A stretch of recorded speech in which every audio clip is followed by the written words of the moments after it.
스님 만나 뵙게 돼서 반갑고요. 네. 감사드립니다. 저는 그 11살 된 외아들을 둔 엄마인데요. 그 아이들을 이렇게 아이를 키우다 보면 그 아이가 학교에서 있었던 일이라든지 뭐 교우 관계 뭐 그런 것 때문에 이게 가끔 얘기할 때가 있는데요. 네. 제가 이제 부족한 엄마다 보니까 이제 거기에 대해서 현명한 조언을 하기가 좀 어려운 때가 있어요. 근데 이제 저희 아이 같은 경우는 이제 성향상 좀 순진하고 좀 순하고 좀 여리고 예민하고 좀 그런 편이에요. 그래서 제가 보기에는 상처받지 않을 일에도 상처받는 경우가 있고요. 또 이렇게 좀 만만하게 보인다고 그럴까요? 좀 그래서 상처받는 경우도 있고 그런데 아이한테 아이를 어떻게 키워야 될지 특히 요즘같이 좀 세상이 좀 험하고 이럴 때 그 정말 아이를 어떻게 키우는 게 좋을지 좀 그런 게 많이 좀 고민이 돼요. 아이를 어떻게 키우는 나는 저절로 커요. 아니 근데 예를 들면요, 학교에서 자기가 이제 모르고 이렇게 아이를 일부러 그런 게 아니라 이렇게 스쳤대요. 뭐 담을 넘다가 좀 스쳤는데 그 아이가 뭐 그 실수라고 자기는 실수라고 얘기를 했는데 그 아이가 일부러 그런 거라고 하면서 5대를 때렸대요. 근데 5대를 때리는 동안 그냥 다 맞고 있어요. 맞고 네. 있고. 그런데 보통 이제 그런 얘기를 할 때 집에 와서 할 때 이제 요즘 아이들 같은 경우에는 뭐 이렇게 보면은 엄마들이 대부분 일부러 먼저 때리라는 얘기는 안 하지만 뭐 너는 먼저 때리진 말하라 하지만은 때리면은 맞지는 말고 너도 때려라 이런 식으로 많이 가르치더라고요. 그런데 그렇게 얘기해 주는 게 과연 그 옳은 것인지 그런 것도 고민되고. 근데 자기 아들은 때리면 먼저 때리지는 말고 상대가 때리면 니도 때리라 가르친다고 때릴 수 있는 아이가 있잖아. 네, 맞아요. 근데 왜 보고 자꾸 때리라 그러면 아니요, 저는 그렇게는 안 하는데요. 그 자기가 좀 물은 거는 어떻게 해야 되냐 예. 물으니까.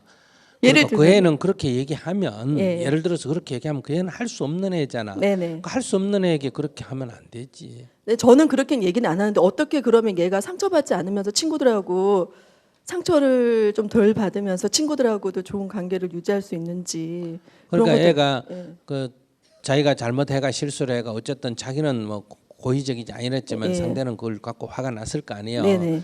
민감해서 그래서 예. 5대를 때렸는데 맞고 와서 그걸 그렇게 상처가 심했느냐 그냥 아이고 그럼 새끼 성질이 급해가 5대나 내 잘못했다 때리더라 이러고 넘어가는 얘기냐 이걸 봐야지. 그것 때문에 막 앙심을 먹고 내일 아침 내 칼로 갖고 찔러버리겠다고 이렇게 분해가지고 뭐 어쩔 수 없더냐 이게 따라 다르지. 그렇지는 않아요. 그냥 그렇지만 좀 속상한 마음 뭐 속상한 그런. 마음 그래 예. 그래 친구지간에 그럴 수도 있다. 아이고 너는 그냥 무심했는데 걔는 많이 상처를 받았나 보지.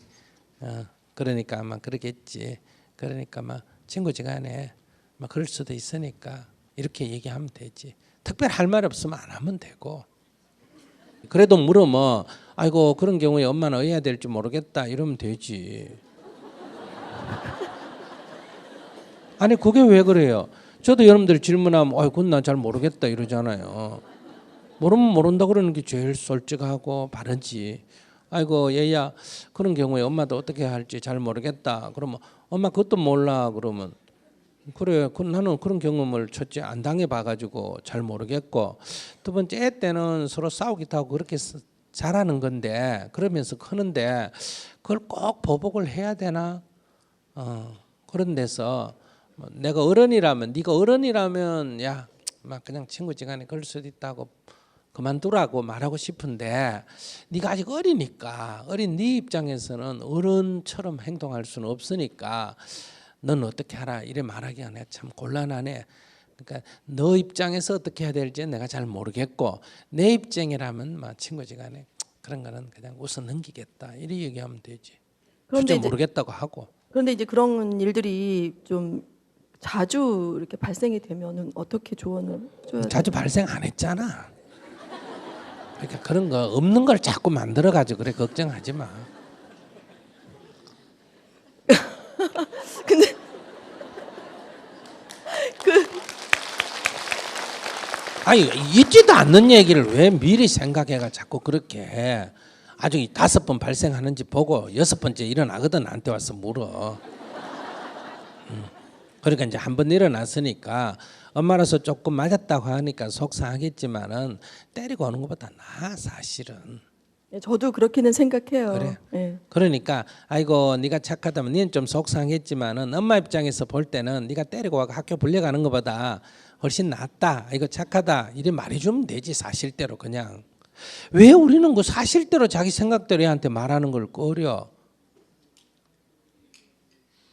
그리고 스님 저 아이가요 그 이렇게 좀 순진하다 보니까 남의 말 야, 다 이 순진해. 자기 애만 순진한 게 아니고. 아니 아니 근데요 저희 그 친구 동갑내기 아들이 있어요. 동갑내기 아들이 있는데 이제 그 애 같은 경우에는 예를 들어 빨리 말씀을 드릴게요. 그 아니 괜찮아 천천히. 예, 음식점을 가서 재활용 그 음식 반찬 재활용하는 얘기가 나왔어요. 그래서 제가 얘기하다가 아주머니가 이거 다 먹던 건 다 버리고 재활용하지 않는다고 하니까 믿고 먹어야지 이렇게 얘기하니까 그걸 어떻게 믿어요? 다 거짓말 하는데 그러더라고요. 11살짜리 저희 그 동갑내기예요. 근데 이제 그런 식으로 예를 들어서 그 친구가 그 말을 하는데 제 친구 표정을 보니까 뿌듯한 표정이에요. 그러니까 아이가 똑똑하다 이렇게 생각을 하는 것 내가 볼 같더라고요. 때는 그건 의심병이지. 조만 애가 그렇게 의심하면 컸어. 별로 좋은 현상이 아니야.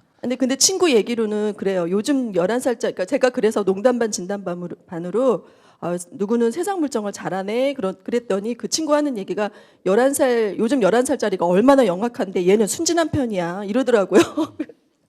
그 친구들이 그러겠지. 딴 집에 또 안 그런 집도 많은데 회필 그 사람하고만 비교하나.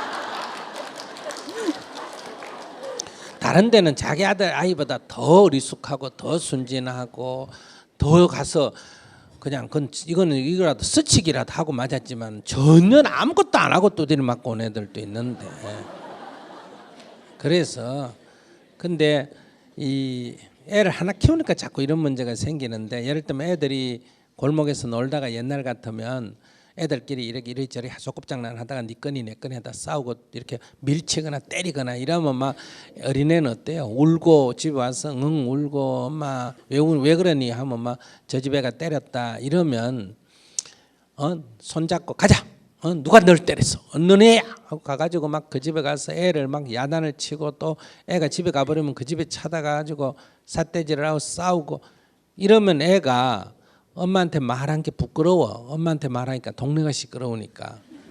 이런 게 교육이 아니고 애들이란 건 클 때 싸울 수도 있으니까 이거 그래. 너 왜 맞고 다니니?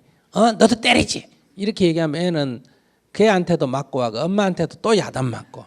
그럼 애가 상처를 입는다는 거야. 그러니까 그래 걔가 널 때렸니? 아이고 아팠니? 그래 아이고 그 자식 애가 왜 너를 때리고 그랬을까? 나쁘게 욕하면 안 돼. 이렇게 얘기하면서 우선 달래주고 두 번째는 그래 그렇긴 하지만은 친구지간에 하다 보면 그럴 수도 있지. 그렇지? 그러니까 걔가 널 미치거나 또 걔도 화가 나서 때렸나 봐. 그래 이렇게 해가지고 안정을 시켜서 놔두면 애들이란 거는 그냥 씩 웃고는 가가지고 걔하고 또 금방 같이 놀아. 애라는 게 그래. 그래서 아이들은 집착이 없기 때문에 그래. 어른 같으면 한번 싸우면 3일 말을 안 하는데 애들은 그저 10분만 지나면 또 같이 놀아. 그러니 그걸 어른적인 사고방식으로 접근하면 안 돼. 그렇게 하면 아이 마음이 흥분됐다가 엄마한테 오면 마음이 가라앉고 밖에서 흥분됐다 엄마한테 오면 마음이 가라앉고 그렇게 해서 아이 마음이 굳건해진단 말이야. 그럼 엄마라는 건 그런 역할을 해야지. 애보다 더 난리를 피우고. 그리고 우리 어릴 때 보면 이게 부모가 교육을 어떻게 시켜요? 예를 들어서 과자를 먹고 있다가 친구가 아무개야 하고 밖에서 부르면 야야야 빨리 쳐라 저 밑에 이렇게 가르치거나 학교 도시락 사가지고 맛있는 거 사주면서 친구들끼리 나눠 먹고 뺏어 먹고 옛날엔 다 그렇잖아요. 누가 뭐 계란말이라도 해오면 난리 나잖아. 그냥 막 책상 막 발로가 디디고 넘어가가지고 젓가락 갖고 걔 뭐 뚜껑 열자마자 없어져 버려. 그래 와서 집에 와서 얘기하면 이 바보 같은 놈아 왜 그걸 뺏기냐고 다시는 주지 말라고 이렇게 가르쳐서 어떻게 훌륭한 아들이 되겠어요. 애가 과자를 숨기더라도 얘야 그러지 마라. 친구 오면 같이 나눠 먹어야지. 저리 내와서 나눠 먹어라. 이러고 도시락 사가지고 애들이 다 뺏어 먹었다면 아이고 너 친구들이 계란말이가 그래 먹고 싶나? 그러면 내일 엄마가 계란말이를 아예 한 통 해줄 테니까 가져가서 친구들하고 나눠 먹어라. 이렇게 해야 아이가 훌륭하게 된다니까. 그럼 뭐 어디 가서 그래 못된 것만 자꾸 배우려 그래. 스님 근데 또 이게 예를 들면 그럼 따돌리는 그런 아니, 따돌린다기보다는 좀 이렇게 자꾸 놀이에서 배제시키려고 하는 아이가 있는데 그런 아이들을 그럼 그러니까 어떻게 배제시키는 아이들이 예. 어느 학교 우리 클 때도 보면 덩치가 크든지 공부를 잘하든지 뭐 하는 아이가 지 말 안 들으면 지하고 말하지 마라, 지하고 하지 마라 이렇게 다 했어. 나도 다 해봤어. 근데 그러니까, 그런 일을 몇 번 이렇게 당하면 어떻게 걔한테 얘기를 해줘야 될지 그러니까 예. 그거를 상황을 자세히 봐서 계속 그거를 엄마가 아처럼 걱정하면 안 돼. 그러니까 애들 클 때는 이런 일도 생기고 저런 일도 생기고 따돌려 보기도 하고 따돌림을 당해 보기도 하면서 커가는 거니까 그것이 자라는 아이들에게 일상적으로 있을 수 있는 얘기일 때는 그냥 좀 달래주고 아이가 그걸 스스로 헤쳐나들 엄마가 그거 다 조언할 수가 없어. 자기가 늘 붙어 사는 것도 아닌데. 근데 왕따나 뭐 이렇게 학교 폭력 문제도 좀 심각하잖아요. 그래서 그런 거 지금 당하는 거 아니잖아. 근데 이제 하지. 그렇게 되면 왕따 같이 되는 거 그건 아닐까요? 되거든 물어. 그러니까 몇 번씩 뭐 따돌림 받고 이런 그러니까 배제당하고 이런 건 너무 엄마가 심각하게 생각할 필요 없다는 얘기해 얘기시죠. 보면 엄마가 너무 걱정이 심하면 네. 아이가 심리가 불안. 엄마가 늘 이렇게 안절부절하면 애가 심리가 불안하거든. 네. 그냥 소심한 건 자기 닮아 소심한 거야. 자기가 좀 대범해야 아이도 대범하지. 그러니까 자기가 기도해서 네. 제가 좀 소심합니다. 좀 대범하게 살겠습니다. 이렇게 자기 역량을 너무 강화시키는데 먼저 힘을 쏟고 아이는 지켜봐야 돼. 한 번 갖고 딱 하면 안 돼. 예를 들면 맞아도 그게 상처가 나거나 아주 폭력, 진짜 폭력이라고 생각할 수 있는 문제라면 학교에 가서 그는 확인을 해서 정확하게 조치를 취해야 되고 여기 엄마들 뭐 선생님이 조금 때려도 학교 가서 난리 피우고 애들 사이에 싸움 나도 막 학교 가서 완전히 학교를 뒤집고 그건 다 부모가 정신질환이기 때문에 애들이 그런 거거든. 그러니까 그렇게 해서 선생님들한테 여쭤봐. 도저히 못하겠다는 거야 선생질을. 그럼 내가 또 선생님들한테 어떻게 위로하니? 너무 선생을 네가 높이지 마라. 그냥 밥값만 한다. 월급 받는 값만 한다. 이래 하고 대강대강 해라. 지가 아이도 지 아이도 교육 못 시키는데 네가 어떻게 그 남아이를 다 교육시키려 그러니 적당하게 해. 이렇게 내가 위로를 해요. 왜? 그 적당하게 해야 선생도 살지. 그 잘하겠다 그러면 선생이 뭐 학교에서 못 버텨나. 애 좀 뭐 문제 한다고 야단치면 학부형이 애가 집에 가 일러가 학부형이 또 교장선생한테 얘기야. 교장선생 선생 불러가 야단치지. 이런 식으로 해서 못 해먹겠다는 거예요. 여기도 지난주에도 여기 교사 멘토링 교사만 한 이렇게 모여가지고 나눴는데 요즘 초등학교 선생님도 힘들어서 5학년 6학년짜리 못 해먹겠다는 거예요. 막 선생 머리채를 휘어잡고 막 덤비는 이런 애도 있다는 거예요. 그래도 지금만은 막 애 나무래지 않고 선생 나무랜다 이런 시대예요. 그래서 핵심은 엄마가 다 아이들 버려요. 그러니까 자기는 너무 이렇게 소심하게 자꾸 대응하면 아이까지 위축이 되니까 자기가 조금 큰 문제 아니거든 달래주고 그러나 들어는 줘야 돼. 혹시 이렇게 아이들이 이렇게 지나치게 왕따를 당해서 학교에서 조금 보호가 필요한데도 부모가 무심해가지고 팽개치는 경우가 있거든요. 그런 특별한 경우가 아니면 가능하면 살펴만 보지 쉽게 아이들에게 이래라 저래라고 자꾸 가리키면 안 돼. 지가 알아서 대응하도록. 엄마가 맞으면 니도 때려라 하는데 때릴 수 없는 애 보고 때리라고 하면 걔 이제 고민이잖아. 근데 아이한테는 그렇게 얘기는 안 했어요. 저는. 근데 그러니까, 그런 반응이 그런 대응이 좋은 것 같지가 않아서요. 저는. 그러니까 식당에서 그거 어떻게 믿어요? 이렇게 애들이 얘기하는 애도 있고 그거 그냥 믿는 애도 있고 그래요.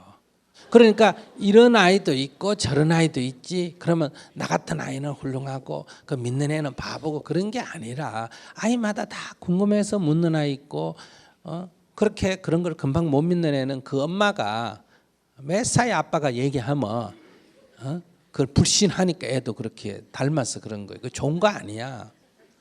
엄마는 똘똘하다고 생각하더라고요.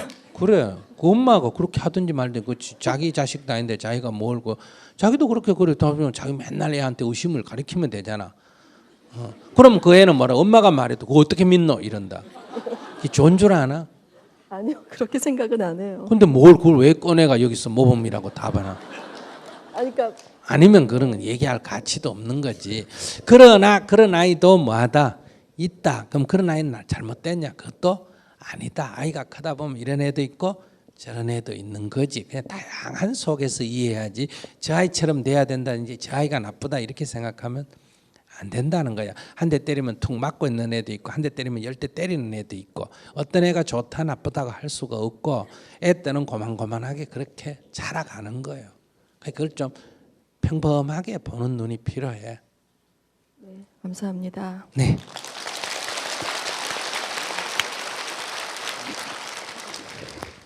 애를 한 10명씩 나가 키워야 이런 문제는 해결이 돼요. 10명씩 나가 키우면 정신이 없어가지고 한 대가 맞고 오든지 때리고 오든지 신경을 안 쓰고 지극끼리 또 형제간에도 때리고 싸우고 이러면서 자라는데 10명이 있으면 형제간에도 엄청나게 싸우는데 그걸 어떻게 다 조절을 해요. 그러니까 둘이 키우니까 형제간에 싸우면 그게 무슨 큰일이라도 되는 것처럼 난리잖아. 그러니까 너무 그렇게 이제 이런 말 내가 뭐 할 필요가 없다 싶어요. 왜 하나밖에 없으니까 신경을 안 쓸 수가 없어요. 그래서 아들이 하나기 때문에 충분히 이해는 됩니다. 조그마한 일에도 민감하게 반응할 수밖에 없다는 게 이해가 되지만 그럴수록 아이는 제대로 못 자란다. 엄마가 조금 무심해졌어. 그러니까 내 살기 바빠서 외면하는 거하고 다릅니다. 민감하게 반응하지 않고 조금 무심해서 아이가 이런저런 경험을 하면서 스스로 이겨나갈 수 있도록 다 엄마가 코치하고 조언해가지고 아이가 자라면 나중에 자립심도 없어지고 창조성도 없어져요. 그런 거를 어느 정도 도저히 뭐 예를 들면 그네 타다 넘어져가지고 뭐 무릎이 까지가 피 정도 난다 하면 엄마가 못 번치는 게 좋아요. 그럼 자기가 뭐 울다가 또 어디 가서 우리 할 때 같으면 쑥을 갖다 돌로 찍어가 바르고 그다음에 살이 껍질 벗겨가지고 어때요? 이렇게 묶어가 다니고 다 이렇게 했기 때문에 이렇게 사는 게 어려움 속에서 살아나가는 거예요. 근데 이제 팔이 부러졌다. 이 정도가 되면 빨리 병원에 데려가야지. 자립식 키운다고 부러져도 놔놓는다. 이런 것도 아니고 조금 껍질까지 갖고 난리 피워도 안 된다 이 얘기예요. 그래서 조금 지켜봐 주는 자세가 필요하다. 그것이 아이를 위하는 거다.